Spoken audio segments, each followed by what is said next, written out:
Saudi अरब के शहर जद्दा में सजने जा रहा है पाकिस्तान क्रिकेट लीग का मेला।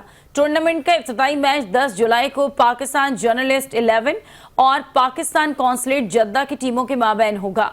टूर्नामेंट में legendary cricketer Javed Miandad league के एम्बेसडर होंगे। सऊदी अरब के साहिली शहर जद्दा में पाकिस्तान क्रिकेट लीग टूर्नामेंट के हवाले से तकरीब मुनक्किद की गई, जिसमें पाकिस्तानी कंपनीज के नुमाइंदे गौन समेत खिलाड़ियों ने बड़ी तादाद में शिरकत की। इस मौके पर टूर्नामेंट ऑर्गेनाइजर याया अशफाक और एहसन नसीर का कहना था कि 10 जुलाई से शुरू होने वाले क्रिकेट लीग में जद्दा, दम्मा, मदीना मुनव्वरा और रियाद की 32 मुख्तलिफ टीमें शिरकत कर रही हैं, जिनके रियासत दरमियान सनसनीखेज मुकाबले खेले जाएंगे। इफ्तिताई तकरीब के मौके पर पाकिस्तान जर्नलिस्ट 11 और पाकिस्तान कॉन्सुलेट जद्दा की टीमों के दरमियान नुमाइशी मैच होगा, जबकि टूर्नामेंट का फाइनल 14 अगस्त को होगा।